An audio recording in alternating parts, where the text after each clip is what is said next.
सत्ता का दूसरा कार्यकाल और सवाल अभी विपक्ष से।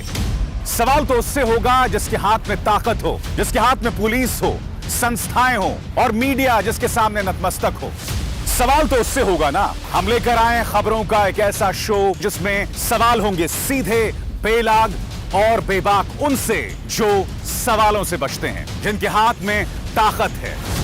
बेबाक सिर्फ द लाइव टीवी पर। लाइव टीवी, सच सबसे आगे। नमस्कार, आप देख रहे हैं बेबाक, मैं अभिसार शर्मा। दोस्तों, राकेश टिकैत झुकने नहीं वाला है। आज उसने स्पष्ट कर दिया है अपनी अपील से, आज उसने स्पष्ट कर दिया है अपने लफ्जों से कि वो इस सरकार के प्रोपेगेंडा के सामने, इस सरकार के प्रायोजित तत्वों के सामने झुकने नहीं वाला है। वो हिंसा से नहीं डरता है। आज राकेश टिकैत के लोगों ने आंसू देखे, मगर मुझे उन आंसुओं के जरिए किसानों की आकांक्षाएं, उनकी उम्मीदें, उनका दर्द भी दिखाई दिया।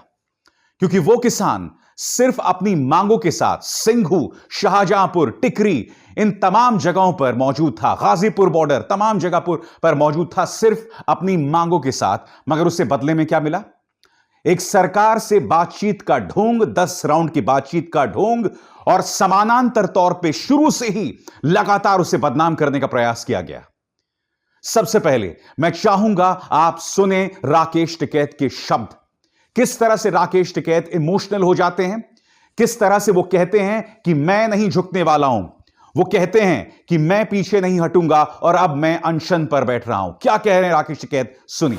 मैं यही फांसी लगाऊंगा अगर हमसे धरना खत्म हुआ, गोली चलेगी, यहां से घर निकलो। हम शांतिपूर्ण तरीके से गिरफ्तारी देना चाहते थे। हमारे लोगों को सुरक्षित घर पहुंचा दो। बड़ा षड्यंत्र रचा जा रहा है। आपके लोगों को रास्ते में पीटने का प्लान है। विधायक और बीजेपी के लोग लगा दिए गए हैं। हम धरना स्थल खाली नहीं करेंगे। गोली चलाओ, यही मरेंगे, नहीं खाली करेंगे। गांव में फाड़ करो। बीजेपी का सरकार का षड्यंत्र है। मरेंगे, गोली चलाओ, खाली नहीं करेंगे स्थान। मैंने कहा ना आपको, उनके आंसुओं के जरिए कहीं ना कहीं आपको उन किसानों की उम्मीदें, उनकी आकांक्षाएं, उनका दर्द दिखेगा जो सिर्फ एक प्रदर्शन के लिए वहां पहुंचा था। उसे लगता था कि सरकार की ये 3 कानून काले हैं। वो चाहता था कि इसे रद्द किया जाए और यह पूरी तरह से लोकतांत्रिक मांग है। मगर वो किसान वहां पहुंचा भी नहीं था और उसे खालिस्तानी आतंकवादी बताना शुरू कर दिया गया था। मीडिया एक झूठा प्रोपेगेंडा उसके खिलाफ उसने शुरू कर दिया था जब वो सिंघू बॉर्डर पर पहुंचा भी नहीं था। और आज भी क्या हुआ दोस्तों? आज भी भारतीय जनता पार्टी से जुड़े संगठन, हिंदू सेना के लोग वहां पहुंच गए और उसके सामने देश के गद्दारों को गोली मारो सालों को के नारे लगाने शुरू कर दिए। गद्दारों को गोली मारो सालों को, देश के गद्दारों को गोली मारो सालों को। पुलिस प्रशासन जिंदाबाद, जिंदाबाद, जिंदाबाद। पुलिस प्रशासन जिंदाबाद, जिंदाबाद, जिंदाबाद। शाहीन बाग का इतिहास मानो खुद को फिर से दोहरा रहा था। जामिया का इतिहास मानो खुद को दोहरा रहा था। जेएनयू का इतिहास मानो खुद को दोहरा रहा था। मैं यही तो आपसे समझना चाहता हूं, क्या आपकी निगाह में हर कोई गद्दार है जो अपने हक के लिए वहां सामने आएगा? मुसलमान तुम्हारे लिए गद्दार हैं, दलित तुम्हारे लिए गद्दार हैं, जेएनयू में पढ़ने वाला तुम्हारे लिए गद्दार है, जामिया में पढ़ने वाला तुम्हारे लिए गद्दार है, बीएचयू में पढ़ने वाला तुम्हारे लिए गद्दार है। किसान जो अन्नदाता था, जिसके चलते भारतीय जनता पार्टी को उत्तर प्रदेश में 56 फाड़ सीटें मिली थीं, वो भी तुम्हारे लिए गद्दार है। कितने शर्म की बात है दोस्तों कि कपिल मिश्रा द्वारा प्रायोजित एक मीडिया संस्थान है, उसका नाम भी बहुत वाहियात सा है, मुझे नाम याद नहीं है उसका, वो हमें 1984 की याद दिला रहा है। पूरे मीडिया भर में आप देखिए, सोशल मीडिया में देखिए, भारतीय जनता पार्टी द्वारा प्रायोजित लोग जो हैं वो इंदिरा गांधी को याद कर रहे हैं 1984 के लिए। वो इंदिरा गांधी को याद कर रहे हैं जो उन्होंने सख्ती दिखाई थी सिख चरमपंथियों, आतंकवादियों के खिलाफ। वैसे तो पानी पी पी कर तुम गांधी परिवार को गाली देते हैं, मगर वो याद करेंगे कांग्रेस के या गांधी परिवार के उन नकारात्मक पहलुओं को जिसने देश में बंटवारा जैसे हालात पैदा किए, हिंसा जैसे हालात पैदा किए, अराजकता जैसे हालात पैदा किए। आज हम सबको शर्मिंदा होना चाहिए, क्योंकि हमने अपने किसान को किस कदर बदनाम किया है, इतिहास हमें माफ नहीं करने वाला। मुद्दा यह नहीं है कि पुलिस ने गाजीपुर बॉर्डर को खाली करवा दिया, मुद्दा यह भी नहीं है कि आज की तारीख में राकेश टिकैत ने किस दमदार तरीके से अपनी बात रखी। मुद्दा यहां पर यह है कि इतिहास इस लम्हे को किस तरह से याद रखेगा। इतिहास यही याद रखेगा कि कुछ किसान आए थे, उनको पहले तो कहा गया मुट्ठी भर, मगर जब उसने 26 जनवरी से पहले अपना दमखम दिखाया, जब ट्रैक्टर्स हजारों की तादाद में गए दिल्ली की तरफ, तब इस सरकार की एक तरह से पूरी तरह से हिल गई, तब उसके समर्थक पूरी तरह से हिल गए। मगर इसकी दूसरी सोच है कि समानांतर तौर पर हो सकता है एक काली सोच काम कर रही हो। क्या उसी काली सोच के चलते कुछ लोगों को लाल किले पहुंचने की इजाजत दी गई, जबकि आईटीओ के पास आप जानते हैं भाजपा का दफ्तर भी था? क्या इसलिए उन्हें पहुंचने दिया गया? क्या यही वजह है कि वहां पर दीप सिद्धू नाम का शख्स दिखाई देता है जो कि भारतीय जनता पार्टी के नेताओं का इतना करीबी है?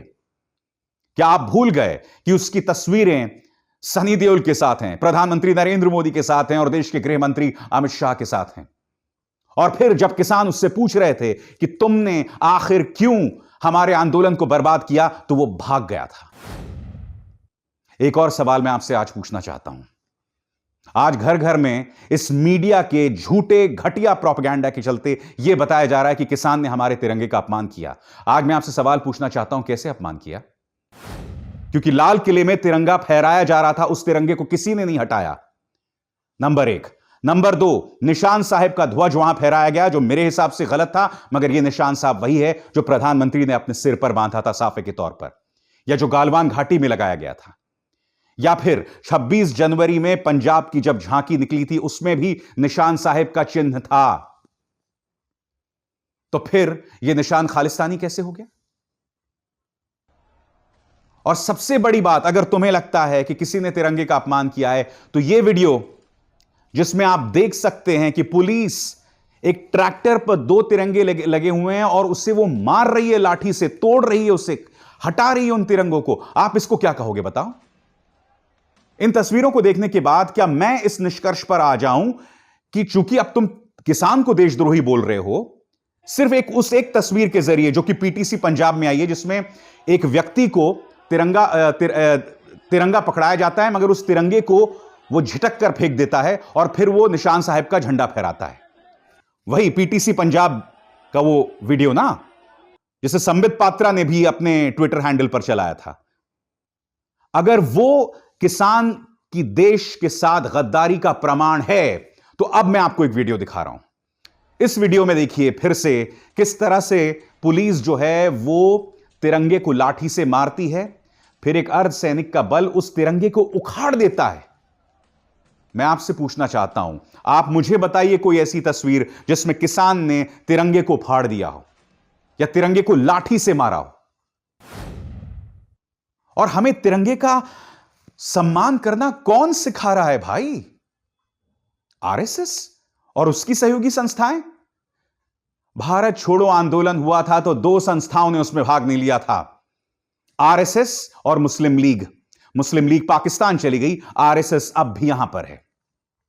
कल्पना कीजिए उस वक्त अगर महात्मा गांधी, सरदार वल्लभ भाई पटेल, नेहरू, इन्होंने आरएसएस को देशद्रोही बता दिया होता, तो आज तक अपने चेहरे की कालिक मल रहे होते, ये लोग मिटा नहीं पाते। 52 साल तक आरएसएस मुख्यालय में झंडा नहीं फहराया गया। क्या इसलिए हम आरएसएस को गद्दार बता दें? चलिए वो शेर है ना, कुछ मजबूरी रही होगी, यूं ही कोई बेवफा नहीं होता। मगर बेवफाई तुमने यहां पर राष्ट्र के प्रतीकों के साथ दिखाई। आज तुम्हें खुद से सवाल पूछना होगा कि देश का गद्दार कौन है? किसान, जिसे आप लगातार बदनाम कर रहे थे, भड़का रहे थे, टारगेट कर रहे थे, उसके मां बाप बहन को गाली दे रहे थे, देश का गद्दार एक अरसे से। और हो सकता है उनमें से कुछ बौखला गए हों, मगर उसमें भी दीप सिद्धू नाम की साजिश को हम नहीं भूल सकते। उसका नाम तुमने एफआईआर में दर्ज कर दिया, मगर वो है कहां? बताओ ना, उसकी जगह कोई और होता तो अब तक तुमने गिरफ्तार कर लिया होता। योगेंद्र यादव, राकेश टिकैत, गुरनाम सिंह चड़ूनी, ये तमाम लोग जो हैं किसान नेता, ये लोग अपील कर रहे थे शांति की। मैं यही तो आपसे जानने का प्रयास कर रहा हूं, ये तो शांति की अपील कर रहे थे, फिर तुम कैसे बता रहे हो कि इन लोगों ने भड़काने का प्रयास किया? और क्या आप जानते हैं, जो धाराएं आतंकवादियों के खिलाफ लगाई जाती हैं, यूएपीए, अब उसके अंतर्गत किसानों पर कार्रवाई होगी। लाल किले में जिस तरह का हुड़दंग हुआ, यूएपीए, ये इस सरकार, इस पॉलिटिकल पार्टी के हाथ में एक हथियार हो गया है अपने विरोधियों को टारगेट करने के लिए। उमर खालिद यूएपीए में बंद। सिद्दीक कप्पन जो हाथरस जा रहा था, जब एक गुड़िया के साथ दुष्कर्म हुआ था, उसकी हत्या हुई थी, वो अपने साथियों के साथ जा रहे थे, उन पर आपने यूएपीए लगा दिए। वो बंदा अभी भी जेल में बंद है। आपने राष्ट्रीय प्रतीकों, आतंकवादियों के खिलाफ जो धाराएं लगाई जाती हैं, उन्हें आपने इस कदर अपने विरोधियों को टारगेट करने के लिए इस्तेमाल किया है ना, इससे देश की साख को जो नुकसान हो रहा है, इसकी गवाही तो इतिहास देगा, इसकी गवाही तो आने वाला वक्त देगा।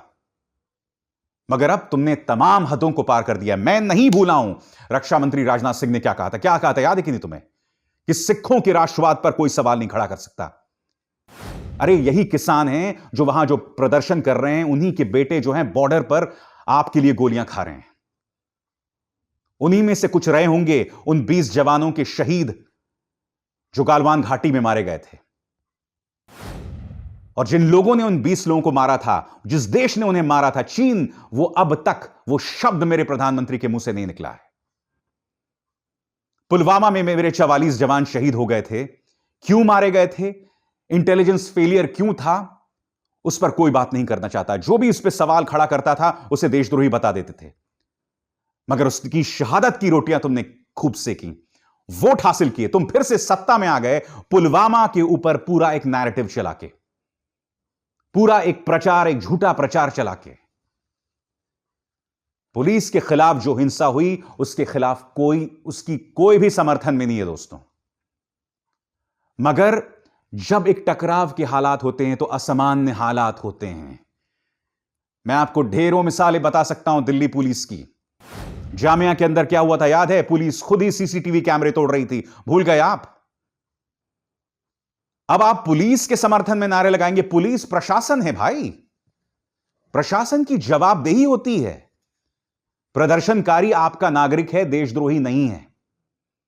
आज वही दर्द राकेश टिकैत की जुबान में था, उनके स्वर में था, उनकी बोली में था। बहुत दुख होता है दोस्तों, मध्यम वर्गीय में लोगों को, मैं मध्यम वर्गीय परिवारों में, मेरे ऐसे घरों में लोगों को टीवी पर चलाए जा रहे झूठे प्रोपेगेंडा में यह कहते हुए सुनता हूं कि किसानों ने गद्दारी की। तुम्हारी दिक्कत क्या है मैं आपको बताता हूं। तुम यही चाहते हो कि मेरा किसान जो है तुम्हारे सामने घुटने पर बैठा रहे, हाथ जोड़ के तुम्हारे साथ बैठा रहे, और तुम उसे अन्नदाता बताने का ढोंग करो। सच यह है और कुछ नहीं है। तुम किसान का वही रूप देखना चाहते हो। जंतर मंतर पर जब किसानों ने मुंह में चूहे, मरे हुए चूहे अपने दांतों में बींचकर प्रदर्शन किया था, या जब वो मल खा रहा था, तब तुम कौन सा आए थे उनके समर्थन में? तुम किसानों को सिर्फ उसी रूप में देखना चाहते हो। तुम उस किसान को नहीं देखना चाहते हो जिसकी अपनी आवाज है, जो अपनी आवाज बेबाकी से रख सके, जैसा कि राकेश टिकैत रख रहे हैं, या जैसा कि बाकी किसान नेता रख रहे हैं। यह आंदोलन बिखर जाएगा, क्या होगा मैं नहीं जानता, मगर इस देश ने खुद का पर्दाफाश कर दिया है। तुम अंदर से नंगे हो। तुमने इस बात को प्रमाणित किया है जब तुम अपने ही अन्नदाता को इस तरह से गाली दे सकते हो। इतनी नफरत तुम्हारे अंदर एक सियासी सोच ने भर दी है। आने वाला वक्त तुम्हें माफ नहीं करेगा। नमस्ते। लाइव टीवी, सच सबसे आगे।